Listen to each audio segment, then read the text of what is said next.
Hey gang, welcome back to another edition of Intuitive Angling. Really appreciate you guys checking today's video out as usual.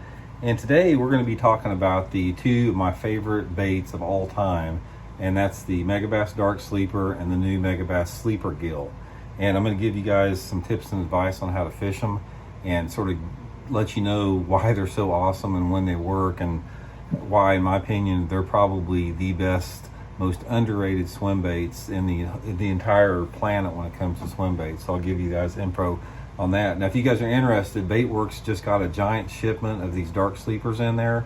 I'll include the Baitworks link in the description. They got a bunch of them in there. I was just in there the other day, and they're back ordered on the Sleeper Gill like everywhere other place in the country, but you can probably go on and put your pre-orders online there. And also you can get you some Blocked Old School jigs while you're in there. I'll include the link in the description on that. Okay guys, let's go into this a little bit. Now, if you guys are familiar with, a lot of guys are familiar with the Dark Sleeper, guys. The Dark Sleeper is, I think that this is the most underrated bait in the country as far as how many bass I catch on the thing versus how many people fish it. For whatever reason, this bait is a real niche bait, and the guys that fish it love the thing, and they don't talk about it, and they catch a ton of fish on it. But basically, the thing that makes this difference is this is not a swim bait that you just reel straight through the water. It's designed to be fish on the bottom. This is the entire bottom here. I don't know if you can see it there, but there's a lead weight on the bottom here, and it keeps this thing flat on the bottom like that. So you basically work it just like you would a jig or a football head jig. You drag it on the bottom or just hop it off the bottom, and you know, it works just like a jig, but you still have the same tail action. And then you got your hook is embedded in between, you know, the dorsal fin right here on it. A good, super strong, solid hook on there. So it's fairly weedless with that. So that's the Dark Sleeper. And then I'm gonna talk about the Sleeper Gill. The Sleeper Gill, guys, is new. This thing is freaking awesome. I'm telling you guys right now, you will be hearing more about this. They're sold out all over the country. Sleeper Gill is this, it's sort of like a sister of this. It's set up very similar in the fact that you've got the keel weight on the bottom. We've talked about this before. You got the hook embedded in the dorsal fin here, just like this. And the Sleeper Gill is a little bit different. The Sleeper Gill, what you have on it is, you notice the difference in the tail size on it.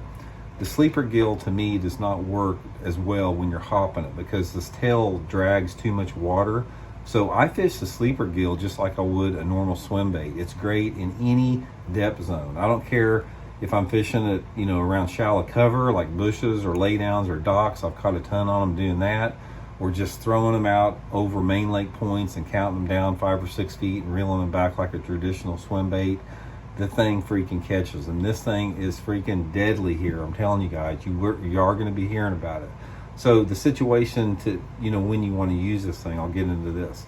A couple different things. When I'm fishing the Dark Sleeper here, I'm concentrating almost exclusively on points or steep banks. That's where I do the best on it. Main lake points, secondary points, fan casting it in and around that 5 to 30 foot zone, and just working it like I would a jig. I'll hop it like a jig. I'll drag it like a football head jig on those points. If I get on some steep banks, like some bluffy banks, I'll throw it right against the bluff and just fish it right down the wall of the bluff like a finesse jig. When you're fishing the Dark Sleeper, don't think in terms of a swim bait, think in terms of a jig. Now the Sleeper Gill, like I said, is a little bit different. My favorite technique for the Sleeper Gill so far is fishing it around shallow cover. I have found on the Sleeper Gill that you can get fish to bite this thing in the same place as you would a swim jig shallow.